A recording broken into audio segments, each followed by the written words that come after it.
ओम शांति। अॼु जी मिले तारीख़ 26/2024। मिठा मिठा बाप दादा चवंदा मीठी मीठी ॿार सदा हिन नशे में रहो कि असांजो पद्मा पदम भाग्य आहे जो पतित पावन बाप सां असां पतित पावन बाप जा असां ॿार ठहिया आहियूं। उन्हनि सां असां बेहद सुख जो वरसो मिलंदो आहे।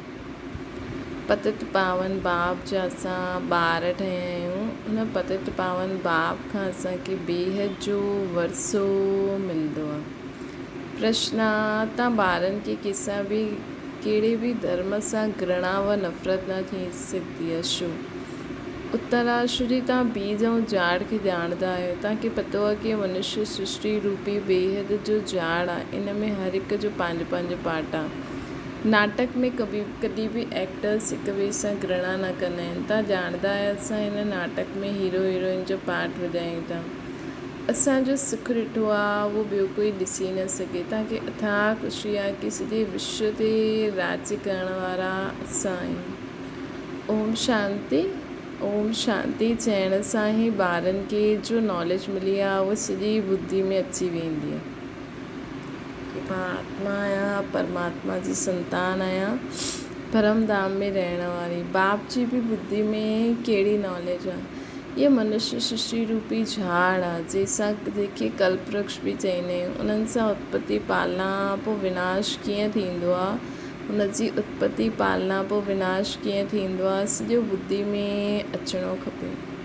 जीअं उहो जड़ झाड़ हूंदो आहे, इहो आहे चैतन्य झाड़। बीज भी चैतन्य आहे, उनजी महिमा बि ॻाईंदा आहियूं। उहो सत चित आनंद सत्य आहे, चैतन्य आहे। बीज भी चैतन्य आहे ऐं हुनजो झाड़ भी चैतन्य आहे। उहो सत्य आहे, चैतन्य अर्थात झाड़ जे आदि मध्य अंत जो राज सम्झाइनि था। कोई भी ऑक्यूपेशन खे ॼाणंदा न आहिनि। प्रजापिता ब्रह्मा जे ऑक्यूपेशन खे बि ॼाणणो खपे न। ब्रह्मा खे कोई यादि न कंदो आहे, ॼाणंदा ई न आहिनि। अजमेर में ब्रह्मा जो मंदिर आहे। त्रिमूर्ति चित्र छपाईंदा आहिनि। उन्हनि में ब्रह्मा विष्णु शंकर आहे। ब्रह्मा देवताए नमः चईंदा आहिनि। हाणे तव्हां ॿार ॼाणंदा आहियो, हिन समय ब्रह्मा खे देवता न चईंदासीं। त अजमेर में अॼु बाबा अजमेर जे मंदिर में असांखे घुमाइनि था। त्रिमूर्ति जो चित्र साम्हूं अची वञे, अजमेर जो मंदिर साम्हूं अची वञे। उन ते असां उन में ब्रह्मा जो मंदिर आहे, उते जो ब्रह्मा जो मंदिर आहे, उते बि बाबा जी सर्विस थिए। हीअ संकल्प करो। जीअं ॾींहुं बाबा असांखे जंहिं स्थान जे बारे में ॿुधाए थो उन स्थान जे लाइ मन सां सेवा करो ताकि हुते बि बाबा जी सर्विस थिए। त्रिमूर्ति चित्र छपाईंदा आहिनि। हिन में ब्रह्मा विष्णु शंकर आहे। ब्रह्मा देवताए नमः। हाणे तव्हां ॿार ॼाणंदा आहियो, हिन समय ब्रह्मा खे देवता न चईंदासीं। जॾहिं संपूर्ण ठहे तॾहिं देवता चईंदासीं। संपूर्ण ठही हली वेंदा आहिनि सूक्ष्म वतन में। बाबा चईंदा आहिनि, तव्हांजो नाम छा आहे? कंहिंसां पुछंदा आहियो? आत्मा सां। बाबा चईंदा आहिनि, तव्हांजे बाप जो नाम छा आहे? कंहिंसां पुछंदा आहिनि? आत्मा सां बाबा पुछनि था। आत्मा चईंदे असांजो बाबा शिव बाबा आहे, जंहिंजो मालूम न आहे कि कंहिं चयो। जंहिंखे मालूम न आहे कि कंहिं चयो उहो त प्रश्न पुछी न सघे। हाणे उहो त ईअं पुछी न सघे न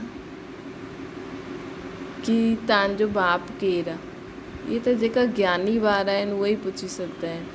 हाणे ॿार सम्झी त विया आहिनि। बराबरि ॿ बाप सभिनि जा आहिनि। ज्ञान त हिकु ई बाप ॾींदा आहिनि। हाणे तव्हां ॿार सम्झंदा हूंदा उहो ई शिव बाबा जो रथ आहे। बाबा हिन रथ द्वारा असांखे ज्ञान ॿुधाईंदा आहिनि। हिकु त इहा आहे जिस्मानी ब्रह्मा बाप जो रथ। ॿियो पोइ रूहानी बाप जो रथ आहे। उन रूहानी बाप जी महिमा आहे सुख जो सागर, शांति जो सागर। पहिरियों त इहो बुद्धि में रहंदो आहे कि बेहद जो बाप आहे जंहिंसां बेहद जो वरसो मिलंदो आहे। पहिरियों त असांखे बुद्धि में रहणो खपे कि असांजो बेहद जो बाप आहे जंहिंसां असांखे बेहद जो वरसो मिलंदो आहे। पावन दुनिया जो मालिक ठाहींदा आहिनि। निराकार खे सॾु कंदा आहियूं पतित पावन। आत्मा ई निराकार बाप खे मथां खां हेठि सॾु कंदी आहे। जॾहिं पावन आत्मा आहे तॾहिं न पुकारदी आहे, पतित थींदी आहे त पुकारदी आहे। हाणे तव्हां आत्मा ॼाणंदा आहियो उहो पतित पावन बाबा हिन तन में आया आहिनि। इहो भुलिजणो न आहे, असां उन्हनि जा ठहिया आहियूं। इहे सौभाग्य त छा पदम भाग्य जी ॻाल्हि आहे कि असां बाबा खे पहचाने छॾियो, ख़ुदि खे पहचाने वरितो, पोइ बाबा जी ॻाल्हियूं सम्झी करे धारण करे उहो जीवन में हलूं था। पदम भाग्य जी ॻाल्हि आहे। पोइ हुन बाप खे भुलिजणो छो आहे? हिन समय बाप आया आहिनि। नई ॻाल्हि, इहा नई ॻाल्हि आहे। शिव जयंती बि हर वर्ष मल्हाईंदा आहिनि त ज़रूरु उहे हिकु ई बार ईंदा आहिनि न। लक्ष्मी नारायण सतयुग में हुया, हिन समय न आहिनि त सम्झाइणो खपे उन्हनि पुनर्जन्म वरितो हूंदो न। 16 कला सां 12-14 कला में आया हूंदा न। इहे तव्हांजे बिना ॿियो कोई बि न ॼाणंदो आहे, असांजे बिना ॿियो कोई बि न ॼाणंदो आहे। सतयुग चइबो ई आहे नई दुनिया खे, हुते सभु कुझु नयो ई नयो आहे।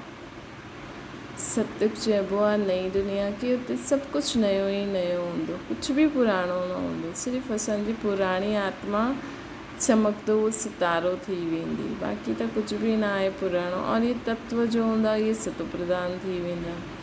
देवता धर्म नाम ई बि ॻायल आहे न। उहे ई देवता जॾहिं वाम मार्ग में वेंदा आहिनि त पोइ उन्हनि खे नयो बि न त देवता बि न चई सघंदा आहियूं। कोई बि हीअं न चईंदो कि असां उन्हनि जी वंशावली जा आहियूं। अगरि पंहिंजी खे हुन वंशावली जा सम्झंदा त पोइ उन्हनि जी महिमा पंहिंजी निंदा छो कंदा आहिनि? विष्णु कुल जी वंशावली आहियूं असां, उन कुल जी आत्मा। इहे न सम्झंदा आहिनि। अगरि सम्झनि त उन्हनि जी महिमा पंहिंजी निंदा छो कंदा आहिनि? महिमा जॾहिं कंदा आहिनि त ज़रूरु उन्हनि खे पवित्र, पंहिंजे खे अपवित्र पतित सम्झंदा आहिनि। महिमा जॾहिं कंदा आहिनि त ज़रूरु उन्हनि खे पवित्र, पंहिंजे खे अपवित्र सम्झंदा आहिनि, पतित सम्झंदा आहिनि। पावन खां पतित ठहींदा आहिनि, पुनर्जन्म वठंदा आहिनि। बाबा चवंदा आहिनि पावन खां पतित ठही वेंदा आहिनि, पोइ पुनर्जन्म वठंदा रहंदा आहिनि। पहिरियों जो पावन हुया उहे ई पतित ठहिया आहिनि। पहिरियों जो पावन हुया उहे ई पतित ठहिया आहिनि। तव्हां ॼाणंदा आहियो पावन खां हाणे पतित ठहिया आहिनि। तव्हां स्कूल में पढ़ंदा आहियो, हुन में नंबरवार 1st, 2nd, 3rd क्लास हूंदी आहे। हाणे ॿार सम्झंदा आहिनि असांखे बाप पढ़ाइनि था तॾहिं त ईंदा आहिनि न त हिते अचण जी छा दरकार आहे? इहे कोई गुरू महात्मा महापुरुष आदि कुझु न आहे। इहे त साधारण मनुष्य तन आहे, सो बि ॾाढो पुराणो आहे। साधारण मनुष्य तन आहे, सो बि ॾाढो पुराणे साधारण मनुष्य तन में बाबा अची करे वेही रहंदा आहिनि। ॾाढे जन्मनि जे अंत में मां हिननि जे प्रवेश कंदो आहे। ॿियो कोई हिननि जी महिमा न, सिर्फ़ु हिननि में प्रवेश कंदो आहे तॾहिं हिन जो नाम थींदो आहे। न त प्रजापिता ब्रह्मा किथां खां आयो? मनुष्य मूंझता त ज़रूरु आहिनि। बाप तव्हांखे सम्झायो आहे तॾहिं तव्हां ॿियनि खे सम्झाईंदा आहियो। ब्रह्मा जो बाप केरु? विष्णु। ब्रह्मा विष्णु शंकर उन्हनि जो रचयिता आहे ई शिव बाबा। सोचो, डायरेक्ट पहिरीं आत्मा जंहिंजो कनेक्शन शिव बाबा सां, पहिरीं आत्मा जो डायरेक्ट कनेक्शन आहे ब्रह्मा बाबा जो, ऐं हुन में शिव बाबा ईंदा आहिनि। ऐं ॿिए कंहिंजे शरीर में अची न सघंदा आहिनि, ॿिए कंहिं आत्मा जे शरीर में। हा, बाबा चईंदा आहिनि की त बि ब्रह्मा द्वारा ई त कराईंदा आहिनि न। कंहिंजे शरीर में डायरेक्ट त शिव बाबा न प्रवेश करे सघंदा आहिनि न। बुद्धि मथे हली वेंदी आहे, उन्हनि जो रचयिता शिव बाबा आहे, बुद्धि मथे हली वेंदी आहे। परम पिता परमात्मा जो परम धाम में रहंदा आहिनि, उन्हनि जी इहा रचना आहे। ब्रह्मा विष्णु शंकर जो ऑक्यूपेशन अलॻि आहे। कोई आपस में 3-4 हूंदा आहिनि, सभिनि जो ऑक्यूपेशन पंहिंजो पंहिंजो हूंदो आहे। पार्ट हर हिक जो पंहिंजो पंहिंजो आहे। एतिरी करोड़ आत्मायूं आहिनि, हिक जो पार्ट न मिले ॿिए सां। न हिकु जो पार्ट न मिले ॿिए सां। इहे वंडरफुल ॻाल्हियूं सम्झबियूं आहिनि। केतिरा ढेर मनुष्य आहिनि। इहे वंडरफुल ॻाल्हियूं आहिनि जो बाबा असांखे सम्झाइनि था कि हिन दुनिया में हिकु जो पार्ट न मिले ॿिए सां। केतिरी ढेर मनुष्य आहिनि। हाणे चक्र पूरो थींदो आहे, अंत आहे न, सभु वापसि वेंदा, पोइ वरी खां चक्कर रिपीट थियणो आहे। ॻाल्हि इहे सभु बाप इहे सभु ॻाल्हियूं भिन्न भिन्न प्रकार सां सम्झाईंदा रहंदा आहिनि। नई ॻाल्हि न आहे। चईंदा आहिनि कल्प पहिरियों बि सम्झायो हुयो। ॾाढो लवली बाप आहिनि। अहिड़े बाप खे त ॾाढो प्यार सां यादि करिणो खपे। तव्हां बि बाप जा लवली ॿार आहियो। बाप खे यादि कंदा आहियो। पहिरियों सभु हिक जी पूजा कंदा हुया। भेदभाव जी ॻाल्हि न आहे। हाणे त केतिरो भेदभाव थी वियो आहे। इहे राम भॻत, ही कृष्ण भॻत। राम जो भॻत धूप जॻाईंदा त कृष्ण जो नक बंदि करे ॾींदा। ईअं बि अहिड़ी बि कुझु ॻाल्हियूं शास्त्रनि में आहिनि। उहो चए असांजो भॻवानु वॾो, उहो चए असांजो भॻवानु वॾो। ॿ भॻवान सम्झी वठंदा आहिनि त रॉन्ग थी वियो न। कारण सभु अनराइटियस कम ई कंदा रहंदा आहिनि। त मूल कारण आहे कि सभिनि खे कुझु सत्य जो ज्ञान ई न आहे। बाप सम्झाईंदा आहिनि ॿार भक्ति भक्ति भक्ति आहे ज्ञान, ज्ञान आहे ज्ञान। ज्ञान सागर हिकु बाप आहे, बाक़ी बि सभु भक्ति मार्ग आहे। ज्ञान सां सदगति थींदी आहे न। हाणे तव्हां ॿार ज्ञानवान ठहिया आहियो। बाप तव्हांखे पंहिंजो सॼी सृष्टि चक्कर जो परिचय ॾिनो अथई जो ॿियो कोई न ॾेई सघे। इन करे बाप चईंदा आहिनि तव्हां ॿार आहियो स्वदर्शन चक्रधारी। असांखे टिनी लोकनि, टिनी कालनि जे बारे में ज्ञान आहे त असां आहियूं सुदर्शन चक्रधारी। परम पिता परमात्मा त हिकु ई आहे, बाक़ी सभु ॿार ई ॿार आहिनि। परम पिता पंहिंजे खे कोई चई न सघे। जो सुठा समझदार मनुष्य आहिनि, सम्झंदा आहिनि ही केॾो वॾो ड्रामो आहे। उन्हनि में सभु एक्टर्स अविनाशी पार्ट विझाईंदा आहिनि। उहो नंढो नाटक त विनाशी थी वेंदो आहे। इहो आहे अविनाशी अनादि ठहियल ड्रामो। अनादि अविनाशी ठहियल ड्रामो कॾहिं बंदि ई न थींदो आहे। एतिरी नंढी सी आत्मा, एतिरो वॾो पार्ट मिलियो आहे शरीर वठणु छॾण जो ऐं पार्ट वॼाइण जो। इहे ॻाल्हियूं कोई शास्त्रनि में न आहे। अगरि कंहिंजे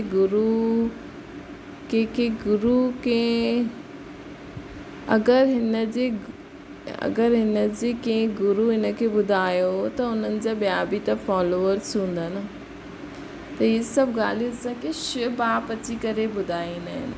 कोई पहिरियों ब्रह्मा बाबा जे कंहिं गुरू न ॿुधायो, न त उहो ॿियनि खे बि ॿुधाईंदा। सिर्फ़ु हिक खे ई फॉलोअर छा कम जो। फॉलोअर त उहो जो पूरो फॉलो करनि। इन्हनि जी ड्रेस आदि त उहो न आहे। केरु चईंदो शिष्य आहे। इहे त बाप वेई पढ़ाईंदा आहिनि। बाप खे ई फॉलो करिणो आहे। जीअं बारात हूंदी आहे न, भई उहो चईंदा आहिनि असां सन्यासियुनि जा फॉलोअर्स आहे त लेकिन कपिड़ा त ओड़ा ई पाईंदा आहिनि। त हिते असां कोई फॉलोवर न आहियूं। हिते बाबा वेई असां ॿारनि खे पढ़ाए थो। बाप खे ई फॉलो करिणो आहे। जीअं बारात हूंदी आहे न, शिव जी बि बारात चईंदा आहियूं। छा चईंदा आहिनि, हीअ असांजी बारात आहे। शिव बाबा चईंदो हीअ असांजी बारात आहे। तव्हां सभु भक्तियूं आहियो, मां भॻवानु आहे। तव्हां सभु सजनियूं आहियो। बाबा आया आहिनि तव्हांखे, बाबा आया आहिनि हिन सृष्टि ते तव्हांखे श्रृंगार करे वठी वञण लाइ।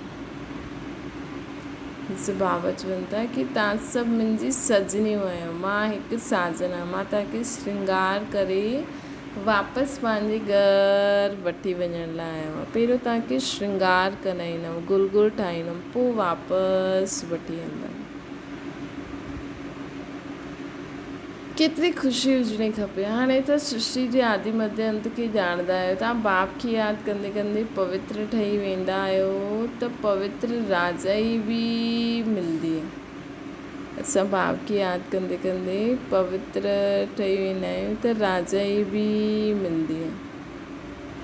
पवित्र ठहिण खां पोइ असांखे राजा ई घरानो बि मिलंदो। पोइ जो जेतिरो हू दैवी गुण धारण कंदो, पवित्र रहे, दैवी गुण बि त धारण करणा आहिनि न। दैवी गुण धारण करे पोइ सेवा बि करणी आहे, तॾहिं त राजा ई पद पाईंदासीं। बाप सम्झाईंदा आहिनि, मां ईंदो आहे अंत में, मूंखे सॾ ई कंदा आहिनि पावन दुनिया जी स्थापना, पतित दुनिया जो विनाश कराइण अचो। हिन करे महाकाल बि चइबो। शिव बाबा आहे महाकाल, कालनि जो काल। शिवजी बाबा खे सॾी कंदा आहिनि पावन दुनिया जी स्थापना, पतित दुनिया जो विनाश करण लाइ। महाकाल खे बि मंदिर, महाकाल जो बि मंदिर हूंदो आहे। काल जे मंदिर त ॾिसंदा आहिनि। शिव जो काल, शिव खे काल चईंदा आहिनि न। सॾु कंदा आहिनि अची करे पावन ठाहियो। त हाणे महाकाल वैसे बि हाणे सावन जो महीनो अचे थो, त सभु शिव बाबा जे मंदिर में धूमधाम सां सर्विस थियणी खपे, ऐं विदेश में बि थियणी खपे। ईअं ई असांखे सीज़न अनुसार हाणे त त्योहार आदि थींदा, त सीज़न अनुसार असां अहिड़े स्थाननि ते बाबा जी प्रदर्शनी लॻायूं, दुकान लॻायूं न। अॼुकल्ह त बाबा जा किताबियूं, अख़बारियूं, गिफ्ट आइटम बि केॾो आहे, माण्हू ख़रीदारी करणु अचे। अगरि हर जॻह बाबा जी बि हिकु दुकानु खुली वञे त बि ॾाढा माण्हू जी सेवा थी सघंदी आहे। त महाकाल जो बि मंदिर हूंदो आहे। काल जे मंदिर त ॾिसंदा आहिनि, शिव खे काल चईंदा आहिनि, सॾु कंदा आहिनि कि अची करे पावन ठाहियो। आत्माउनि खे वठी वेंदा आहिनि। बेहद जो बाप केतिरी ढेर आत्माउनि खे वठी वञण लाइ आया आहिनि, लेकिन बाबा उन खां पहिरियों असां आत्माउनि खे पावन बि ठाहींदा आहिनि। बाबा चाहे त सेकेंड खां बि कम समय में असांखे हाणे पावन ठाहे सघंदा आहिनि, लेकिन बाबा खे राजा ई घरानो स्थापना करणो, इन करे पुरुषार्थ बि कराइणो आहे। पोइ बाबा टेस्ट बि वठंदा आहिनि। काल काल महाकाल सभी आत्माउनि खे पवित्र गुलगुल ठाहे करे पाण सां गॾु वठी हलंदा आहिनि। पूरी सृष्टि खे बि पावन ठाहे छॾींदा आहिनि। गुलगुल ठही वेंदा त पोइ बाप बि वठी हलंदा गोद में। जेकी आत्मायूं पंहिंजी महिनत सां गुलगुल थींदियूं न, उन्हनि खे बाबा गोद में वठी हलंदा। उहो पंहिंजे पाण ई न ईंदा, पुठियां पुठियां न ईंदा। जेका बाबा खे यादि करे हाणे गुलगुल ठही वेंदियूं आत्मायूं, उन्हनि खे बाबा पाण सां गॾु पंहिंजी गोद में वठी हलंदा आहिनि। वैसे त बाबा चईंदा आहिनि, मां तव्हांखे पलकनि ते विहारे करे वठी हलंदा। वञी बाबा चवनि था गोद में विहारे करे वठी हलंदा। अगरि पवित्र न ठहींदव त सजायूं खाइणी पवंदियूं। फ़र्क़ु त रहंदो आहे न, पाप रहिजी वेंदो, पोइ सजा खाइणी पए। पद बि अहिड़ो मिलंदो आहे, पद बि अहिड़ो मिलंदो आहे। बाबा चईंदा आहिनि घटि पद मिलंदो पोइ त बाबा चवंदा आहिनि। इन करे बाप सम्झाईंदा आहिनि, मिठे मिठे ॿार ॾाढा ॾाढा मिठा बनो। श्री कृष्ण सभिनि खे मिठो लॻंदो आहे। केतिरो प्रेम सां श्री कृष्ण खे झुलाईंदा आहिनि। ध्यान बि श्री कृष्ण खे, ध्यान में श्री कृष्ण खे नंढो ॾेखारींदा आहिनि। बाबा चईंदा आहिनि ध्यान में श्री कृष्ण खे ॾाढो नंढो ॾेखारींदा आहिनि। झटि गोद में उठाए करे उनखे प्यार कंदा आहिनि। कृष्ण खे वैकुंठ में हली वेंदा आहिनि। उते श्री कृष्ण त चैतन्य में हूंदो, चैतन्य रूप में श्री कृष्ण हूंदो, सत्युग में। बाबा चईंदा आहिनि ध्यान में श्री कृष्ण खे नंढो ॾिसी करे झटि गोद में उठाए करे प्यार बि कंदा आहिनि। वैकुंठ में हली वेंदा आहिनि। उते श्री कृष्ण त चैतन्य रूप में ॾिसां। हाणे तव्हां ॿार ॼाणंदा आहियो सचमुच वैकुंठ अचे थो। असां भविष्य में अहिड़ो श्री कृष्ण जहिड़ो ठाहींदासीं। श्री कृष्ण ते कलंक लॻाईंदा आहिनि, उहे सभु रॉन्ग आहे न। तव्हां ॿारनि खे पहिरियों नशो चवणो खपे। शुरू में ॾाढा साक्षात्कार थिया हुया, पोइ पिछाड़ी में बि ॾाढा थींदा। ज्ञान केतिरो रमणीक आहे, केतिरी ख़ुशी रहंदी आहे। भक्ति में त कुझु बि ख़ुशी न रहंदी आहे। बाबा चवनि था भक्ति में त कुझु बि ख़ुशी न रहंदी आहे। शुरू में ॾाढा साक्षात्कार हुया, पोइ पिछाड़ी में बि ॾाढा हूंदा। ज्ञान केतिरो रमणीक आहे, केतिरी ख़ुशी रहंदी आहे न। भक्ति में त कुझु बि ख़ुशी न रहंदी आहे, सिर्फ़ु ॿाहिरां जो अमन जी ख़ुशी। भक्ति में त दुख में बि रोईंदा आहिनि, भॻवान जे लाइ बि दुख जा आंसू बहाईंदा आहिनि। भक्ति वारनि खे थोरी मालूम रहंदो आहे कि ज्ञान में केतिरो सुख आहे। भेंट करे न सघनि था ॿारनि खे, पहिरियों इहे नशो चढ़णो खपे। इहे ज्ञान सवाइ बाप जे कोई बि ऋषि मुनि आदि न ॾेई सघंदो आहे। लौकिक गुरु त कंहिंखे मुक्ति जीवन मुक्ति जो रास्तो न ॿुधाए सघंदो आहे न। त बाबा चवनि था बाबा अगरि माण्हू दुनिया वारा माण्हू भक्त त मुक्ति जीवन साधु संत सन्यासी जो हूंदा आहिनि लौकिक गुरु, वो मुक्ति जीवन मुक्ति जो रास्तो न ॿुधाए सघंदा आहिनि। तव्हां सम्झंदा आहियो कोई बि मनुष्य गुरु न थी सघंदो आहे जो चए हे आत्माऊं ॿार मां तव्हांखे सम्झायां थो। कोई चई सघंदो आहे देहधारी गुरु संत सन्यासी कोई न चई सघंदो कि हे आत्मा ॿार मां तव्हांखे सम्झायां थो। बाप खे त बार बार चइण जी प्रैक्टिस थी वेंदी आहिनि, ॼाणंदा आहिनि इहे सन जी रचना आहिनि। इहे बाप बि चईंदा आहिनि मां सभिनि जो रचयिता आहियां। तव्हां सभु भाउ आहियो, उन्हनि खे पाठ मिलियो आहे। कीअं मिलियो आहे उहो वेही सम्झाइनि था। आत्मा में ई सॼो पाठ भरियलु आहे। जो बि मनुष्य ईंदा आहिनि 84 जन्मनि में, कॾहिं हिकु जहिड़ा फीचर्स मिली न सघनि। थोरी थोरी चीज़ूं चेंज थींदी रहंदियूं आहिनि, भले चवनि जुड़वा बि आहे, हिकु जहिड़ी सेम शिकल बि आहे, पर थोरा सा किथे न किथे फीचर्स अलॻि हूंदा आहिनि। तत्व बि सतो रजो तमो थींदा रहंदा आहिनि। बाबा चवंदा आहिनि ये तत्व बि सतो रजो तमो में ईंदा आहिनि। हर जन्म जा फीचर्स बाबा चवंदा आहिनि हर जन्म जा फीचर्स चेंज थींदा रहंदा आहिनि। त असांखे इहा मन में पको करिणो खपे कि हिक जी शक्ल न मिले ॿिए सां, फीचर्स चेंज थींदा रहंदा आहिनि। बाबा इहे बि सम्झण जी ॻाल्हियूं आहिनि। बाबा रोज़ु सम्झाईंदा आहिनि मिठे ॿार, बाप में कॾहिं बि संशय न लाहिणो आहे। संशय ऐं निश्चय 2 अक्षर हूंदा आहिनि। बाप माना बाप, हिन में संशय त थी न सघे। ॿार चई न सघे कि बाप खे यादि करे न सघंदा आहियूं। तव्हां घड़ी घड़ी चवंदा आहियो योग न लॻंदो आहे, योग अक्षर ठीकु न आहे। योग अक्षर बाबा चवनि था ठीकु न आहे। हिन करे बाबा चवनि था ॿार त बाप खे यादि कंदो न। योग छा आहे? बाप माना बाप, बसि। हिन में संशय जी ॻाल्हि छा आहे? जीअं ॿिए देहधारी माउ पीउ खे देहधारी सम्झी करे यादि कंदा आहियो, हिन निराकार बाप खे निराकार सम्झी करे यादि करो। ॿार चई न सघे मां बाप खे यादि करे न सघंदो आहे। तव्हां घड़ी घड़ी चवंदा आहियो योग न लॻंदो आहे, योग अक्षर ठीकु न आहे। तव्हां आहियो राज ऋषि, ऋषि अक्षर पवित्रता जो हूंदो आहे। तव्हां राज ऋषि आहियो त ज़रूरु पवित्र रहंदा हूंदव न। थोरी ॻाल्हि में फेल थियण सां पोइ राज ई मिली न सघे, प्रजा में हली वेंदव, केतिरो घाटो पइजी वेंदो आहे। नंबरवार पद हूंदा आहिनि, हिक जो पद न मिले ॿिए सां। ये बेहद जो ठहियलु हिकु ड्रामो आहे। फिर इंडिविजुअल एक्टर जो बि ॾिसो,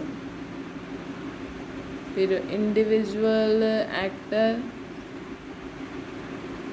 बाबा चवंदा आहिनि कि ॾिसो तव्हां बि हर हिकु इंडिविजुअल एक्टर आहे न। असांजी ॿुधी में हाणे ज्ञान आहे, वैसे तव्हांजी बाबा जी ॿुधी में ज्ञान आहे, उहो असांजी ॿुधी में बि ज्ञान आहे। हर हिक खे नंबरवार पद मिलंदो रहंदो आहे, हिक जो पद न मिले ॿिए सां। इहे बेहद जो ठहियलु ड्रामो आहे, सवाइ बाप जे कोई बि असांखे सम्झाए न सघंदा आहिनि। त तव्हां ॿारनि खे केतिरी ख़ुशी हूंदी आहे। जीअं बाप जी ॿुधी में सॼो ज्ञान आहे, असांजी ॿुधी में बि आहे। बीज ऐं झाड़ खे सम्झणो आहे। मनुष्य सृष्टि जो झाड़,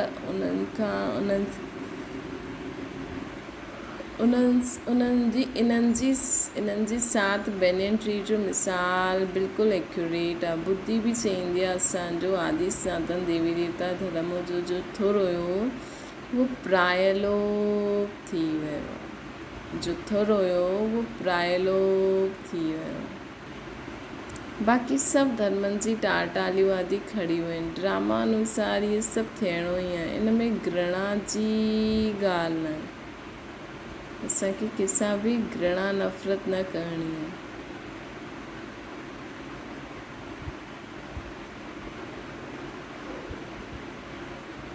बाबा चवनि था बाबा चईंदा आहिनि न तव्हां सभिनि जा पूर्वज आहियो, है न।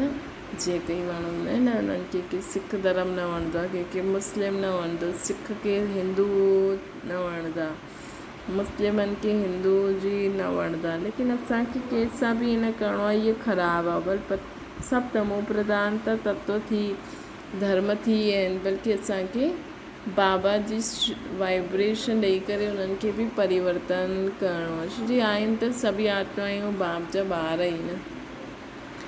बाबा चईंदा आहिनि बुद्धि चईंदी आहे कि असांजो धर्म जो थोरो प्रायलोप थी वियो आहे। बाक़ी सभु धर्म जी टालटालियूं बीठियूं आहिनि। ड्रामा अनुसार इहे सभु थियणो ई आहे। हिन में घृणा न ईंदी आहे।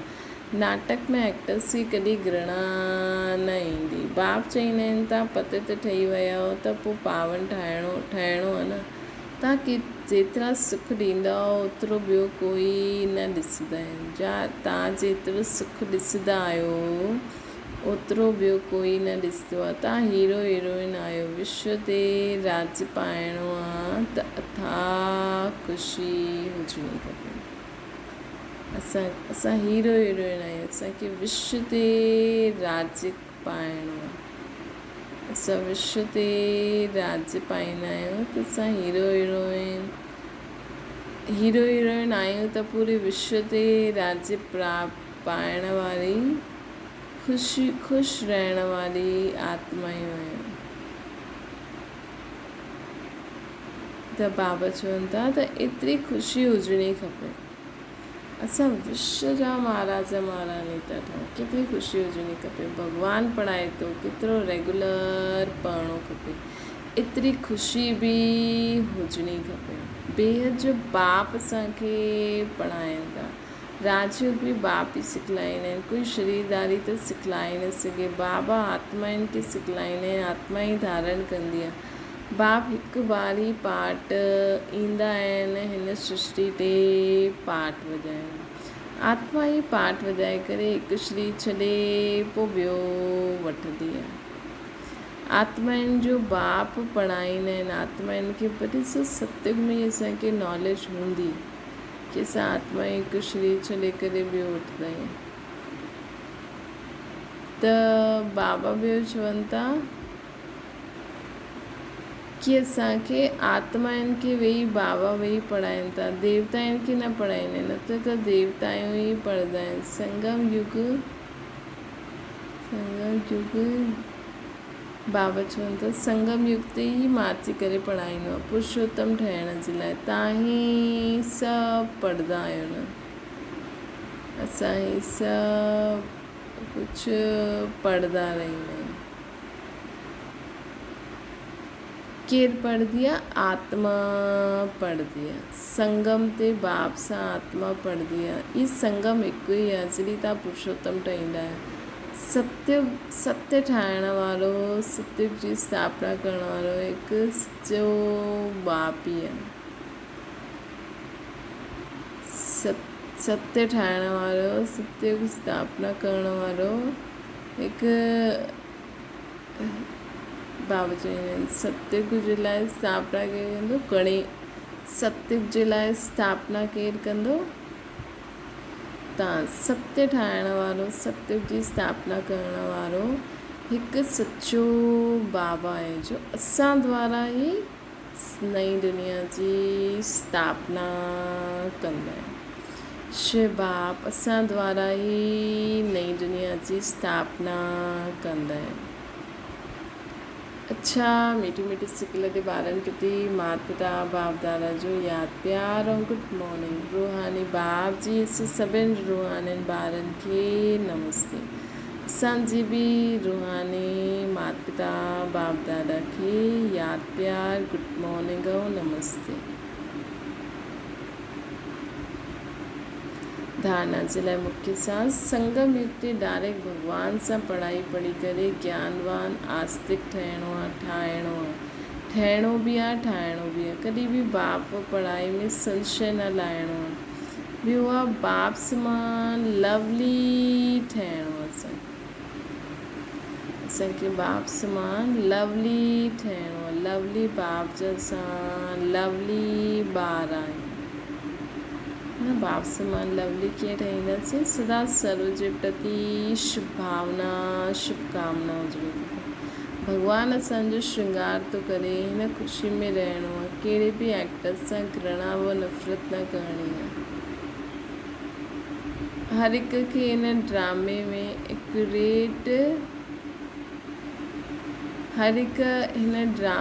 हर हिक जो एक्यूरेट पार्ट आहे। असांखे कंहिंसां बि घृणा नफ़रत न करणी आहे। वरदान आहे सेवाउनि जी प्रवृत्ति में रहंदे विच विच में एकांतवासी ठहिण वारा अंतर्मुखी ठहो। साइलेंस जी शक्ति जो प्रयोग करण लाइ अंतर्मुखी ऐं एकांतवासी ठहिण जी आवश्यकता आहे। कई ॿार चईंदा आहिनि अंतर्मुखी स्थिति जो अनुभव करण व एकांतवासी ठहिण जे लाइ बुद्धि ही न लॻाईंदा आहिनि। बाबा चईंदा आहिनि कई ॿार चईंदा आहिनि अंतर्मुखी स्थिति जो अनुभव करण व एकांतवासी ठहिण लाइ समय न मिलंदो आहे। छो जी सेवा जी प्रवृत्ति वाणी जी शक्ति जी प्रवृत्ति ॾाढी वधी वई आहे।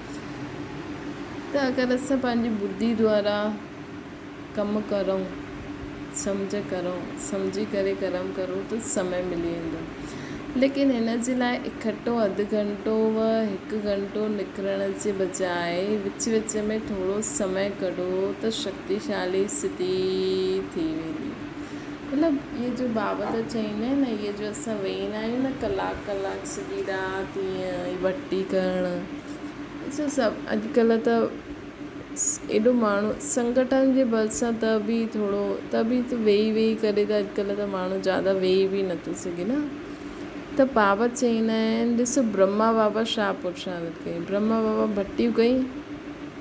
ब्रह्मा बाबा भट्टी थोरी कई। ब्रह्मा बाबा त कर्म योगी ठहिया। त असांखे बि कर्म कंदे हुए विच विच में स्टॉप, वरी निराकारी दुनिया में पहुची वञो, वरी फ़रिश्तो ठही वञो, वरी सतयुग में पहुची वञो। ईअं करे असांखे पूरो पंहिंजो चक्कर पूरो करिणो। त विच विच में समय कढो, थोरो सो समय बि कढो त शक्तिशाली स्थिति थी वेंदी।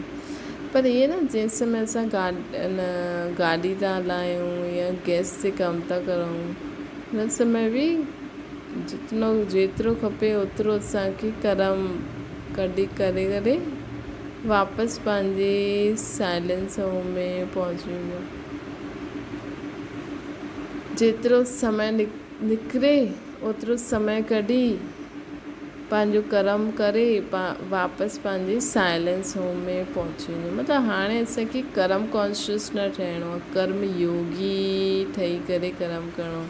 ईअं न सोचणो आहे जल्दी कर्म कर्म कंदे बि आत्मा जो अभ्यास करो। विच विच में परम धाम में पहुची वञो, बाबा खे यादि करे पापनि खे धो, दैवी गुणनि खे धारण करे कर्म करो।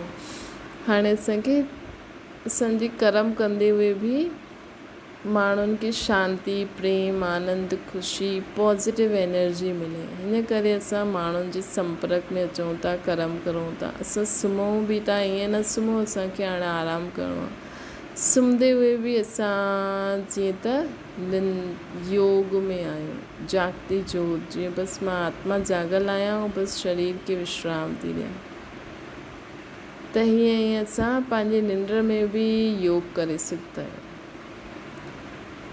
त साइलेंस जी शक्ति जो प्रयोग करण लाइ अंतर्मुखी ऐं एकांतवासी ठहिण जी आवश्यकता आहे। कई ॿार चईंदा आहिनि अंतर्मुखी स्थिति जो अनुभव करण व एकांतवासी ठहिण लाइ जे लाइ समय न मिलंदो आहे। छो सेवा जी प्रवृत्ति, वाणी जी शक्ति जी प्रवृत्ति ॾाढी आहे, लेकिन हिन जे लाइ इकट्ठो अधु घंटो व 1 घंटो कढण जे बजाए विच में थोरो समय बि कढो त शक्तिशाली स्थिति थी वेंदी। स्लोगन आहे, ब्राह्मण जीवन में युद्ध करण जे बजाय मौज मनायो त मुश्किल बि सहज थी वेंदी।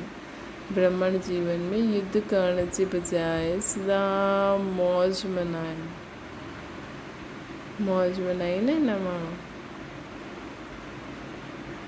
त बाबा चवनि था, ब्राह्मण जीवन में युद्ध करण जे बजाय सदा बाप जी यादि में हर कर्म करे मौज मनायो त मुश्किल ॻाल्हि बि सहज थी वेंदी, त मुश्किल ॻाल्हि बि सहज थी वेंदी। अच्छा, ओम शांति।